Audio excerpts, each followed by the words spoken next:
안녕하세요. 이슈 이스타 시간입니다. 내년 1월 6일 미국과 전 세계의 관심이 이날 마이크 펜스 부통령에게 쏠린 가운데 도널드 트럼프 대통령은 워싱턴 DC의 대규모 집회를 예고했습니다. 주류 언론은 이날 상하 양원합동회의는 11월 3일 선거 결과에 따라 주 정부가 올려보낸 선거인단을 확정하는 요식행위에 불과하기 때문에 조 바이든의 당선을 확정지으며 시끄러운 선거 전국의 대단원의 막을 내릴 것이라고 말합니다.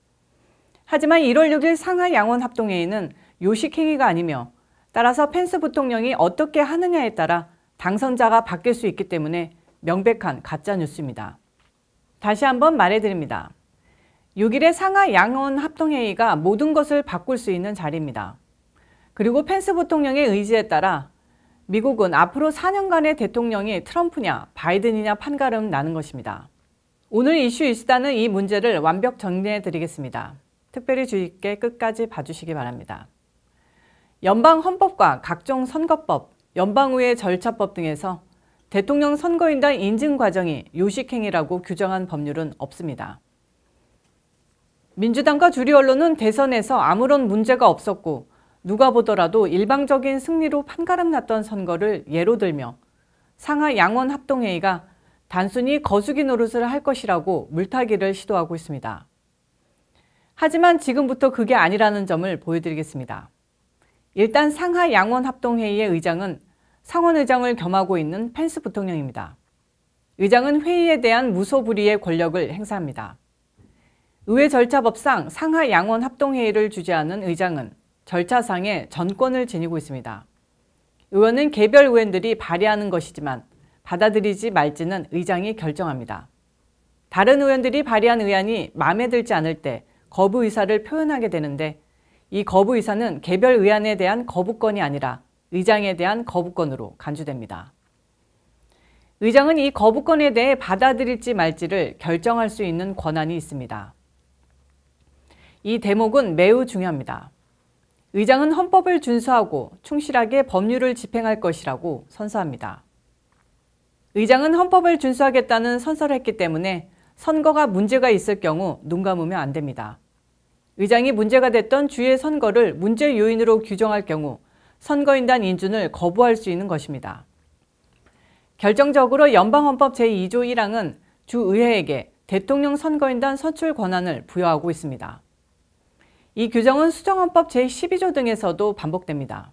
수정헌법 제12조에는 상원의장이 양원합동의회에서 모든 인증서를 오픈하고 투표를 헤아려야 한다 라고 쓰여 있습니다. 그런데 지난 12월 14일 펜실베니아, 미시간, 위스콘신, 조지아, 애리조나, 뉴멕시코, 네바다 등 7개 주는 현재 주 정부와 주 의회가 각각 뽑은 선거인단 명단을 연방의회에 보냈습니다. 펜실베니아처럼 민주당 소속 주지사나 조지아처럼 공화당 소속 주지사이지만 트럼프 대통령을 배신한 주지사가 바이든을 뽑을 수 있는 선거인단을 보냈으나 공화당이 주도하는 주의회는 트럼프 대통령 재선을 확정지을 수 있는 선거인단을 별도로 보낸 것입니다. 두 개의 선거인단 인증서 중에서 펜스 부통령은 선택권이 있습니다. 펜스 부통령이 연방헌법을 충실히 따른다면 주 정부가 아닌 주 의회가 보낸 트럼프 대통령의 선거인단을 인정해야 하는 것입니다. 연방대법원도 지난 2000년 부시 대 고어 판결을 통해 대통령 선거인단의 결정권이 100% 주의회에 있다는 사실을 인정했습니다. 이렇게 되면 트럼프 대통령이 선거인단 300표를 넘게 확보해 승리하게 됩니다. 심지어 조지아주 등은 주지사 서명 절차를 거치지도 않았으며 선거인단 선거일을 준수하지도 않았습니다. 펜스 부통령은 7개 주 선거인단의 흠결을 이유로 선거인단 투표에서 배제할 수도 있습니다. 이렇게 되면 연방 하원에서 각 주별 다수당이 한 표를 갖는 투표를 통해 트럼프 대통령의 재선이 확정될 수도 있습니다. 민주당은 펜스 부통령이 만약 7개 주의 주정부가 보낸 선거인단을 폐기하고 주의회가 보낸 선거인단을 인정한다면 위헌이기 때문에 역사의 심판뿐만 아니라 법률을 어긴 현행범이 될 것이라고 협박하고 있지만 사실과 다릅니다. 한국은 조금 불명예스럽긴 하지만 인구 대비 소송이 가장 많은 국가 중에 하나입니다. 시시비비를 가릴 일이 많기 때문에 법률 규정은 매우 촘촘하게 짜여져 있습니다.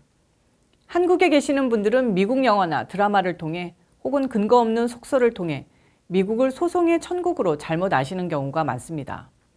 미국은 성문법주의를 채택하고 있지만 영국식 불문법과 보통법이 전통이 있기 때문에 법률이 촘촘하지 않습니다. 촘촘하지 않은 법률 때문에 소송에 가봤자 승산이 없는 경우가 많습니다. 따라서 재판 전에 합의를 보는 케이스가 많습니다. 이곳에 사는 한인들은 미국인들이 의외로 소송까지 가는 진흙탕 싸움을 경멸하는 태도를 취한다는 사실에 놀랍니다. 펜스 부통령이 선거인단 인준 문제로 소송까지 갈 확률은 제로에 가깝습니다. 펜스 부통령은 앞서 밝혔듯 상하 양원 합동회의 의장으로서의 권한을 충실히 이행한 것이기 때문입니다. 그 어떠한 법률도 의장이 주 정부가 선출한 선거인단을 그대로 인정해야 한다고 명시한 법률이 없습니다. 50개 주와 아메리칸 사모아, 괌, 노돈 마리아나 제도, 푸에르토리코, US 버진 아일랜드 등 5개 직할령, 그리고 연방 하원의 식민지 직할령이자 특별 행정구역인 워싱턴 DC 등 모두 56개 광역 선거구를 지닌 연방국가입니다.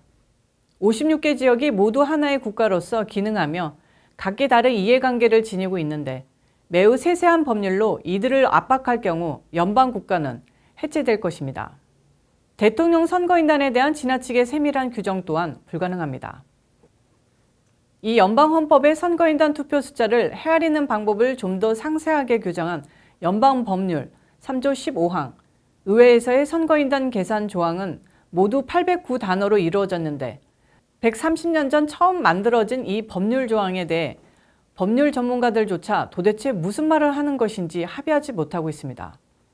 법학에서 말하는 이른바 통설이나 지배설이 존재하지 않는 것입니다.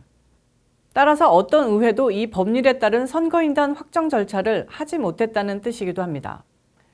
그렇다면 선거인단 선출과 연방의회 인준 과정에서 여러 돌발 변수가 발생할 수 있는데 이럴 때는 어떻게 할까요? 바로 상하 양원 합동회의의 의장이 전권을 행사하는 것입니다.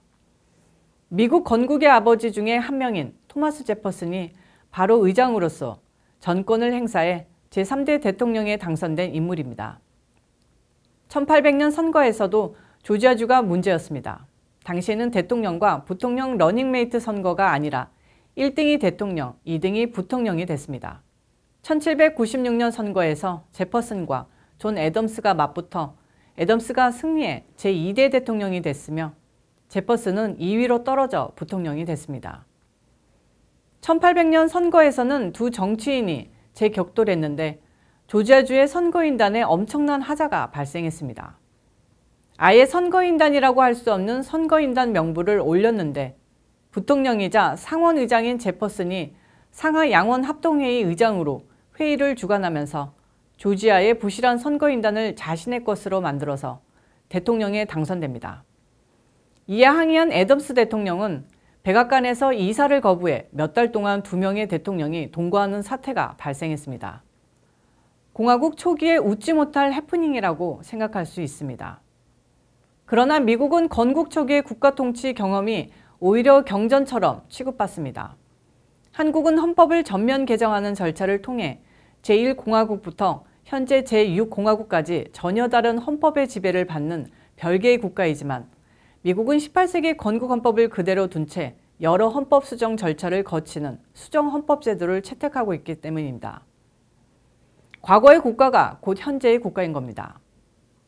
1800년의 사건 외에도 선거인단을 둘러싸고 의장 전권이 행사된 사례는 10건 이상입니다. 각종 선거에 심각한 흠결도 있었으며 지금처럼 주의회가 주 정부가 각기 다른 선거인단을 선출한 경우도 있었습니다. 가장 최근에는 1960년 리처드 닉슨과 존 F 케네디가 맞붙었던 선거도 그렇습니다. 앞서 밝혔듯 56개 광역 선거구가 각각 독립국가처럼 행사하며 때론 제멋대로 선거인단을 보내는데 이를 판단할 전권을 의장에게 주었던 것이고 펜스 부통령은 제 할 일을 감당하면 됩니다. 민주당이 들고 일어서는 것은 당연합니다. 하지만 펜스 부통령은 7개 주의 선거법이 규정하는 바대로 주의회가 만든 법률에 의해 적법하게 등록한 선거인단을 뽑아야 하는데 그렇지 않았으며 주의회의 법률에 의해 정해진 시간에 따라 선거인단 투표가 이루어지지 않았으며 주의회가 제정한 법률에 의해 합당한 형식을 갖추지 않았다고 말하면 됩니다. 결정적으로 공화당 법률팀이 발굴한 각종 의혹이 제대로 규명되지 않은 상황에서 이를 근거로 선출된 선거인단을 인준하는 것은 불법이라고 말하면 됩니다. 펜스 부통령에게는 무기가 하나 더 있습니다. 연방법은 불법성이 연루된 선거를 선거로 규정하지 않습니다. 문제의 7개 주 선거인단은 선거에 의한 선거인단이 아니라고 인정하는 것입니다. 대부분의 선거법 학자들은 오류와 누락, 의도적인 왜곡이 이뤄진 선거는 불법이기 때문에 선거가 치러졌다고 할 수 없다는 입장을 보였습니다. 펜스 부통령은 조지아 등 7개 주에서의 정황 증거를 나열하면 됩니다. 상하 양원 합동회의는 사법부 재판처럼 법리적인 위법성을 가리는 자리가 아닙니다. 의장으로서 판단의 근거를 제출하면 되는 일이기 때문에 도무지 상식적으로 납득할 수 없는 부정의 증거를 제시하고 스스로 결정을 내리면 됩니다. 의회가 제정한 법률을 대통령이 거부권을 행사하면 의회가 다시 정족수를 높여 재의결하는 절차가 있는데 상하 양원 합동회의 의장의 결정은 재의결하거나 번복하는 절차가 없이 곧바로 확정됩니다. 물론 이 모든 시나리오는 펜스 부통령이 트럼프 대통령의 뜻을 100% 따른다는 전제하에 말씀드리는 것입니다. 트럼프 대통령이 소집한 1월 6일 집회는 상하 양원 합동회의 이후 재선 축하를 위한 용도일까요? 아니면 펜스 부통령을 압박하기 위한 용도일까요?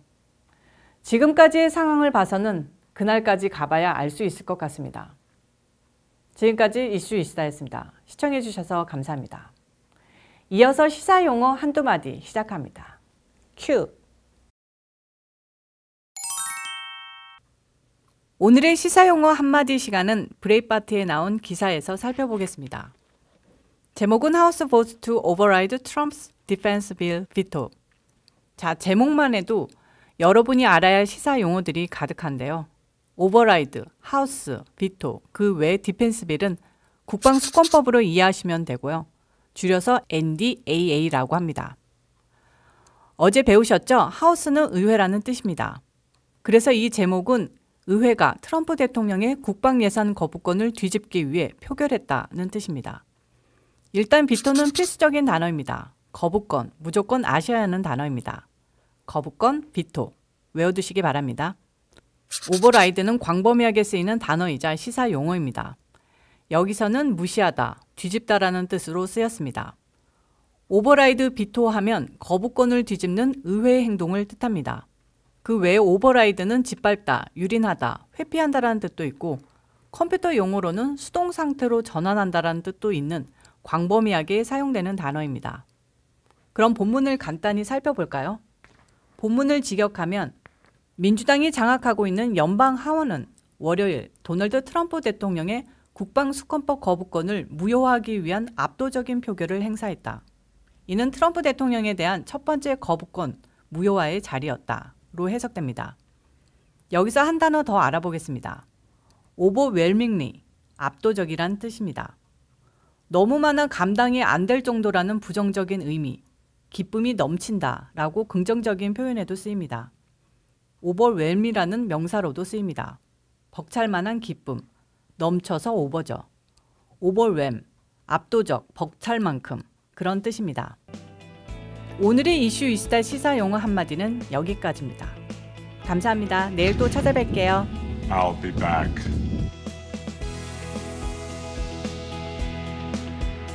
오늘 영상도 잘 보셨나요? 오늘 영상도 좋으셨다면 구독과 좋아요, 알림 설정 잊지 말고 눌러주세요.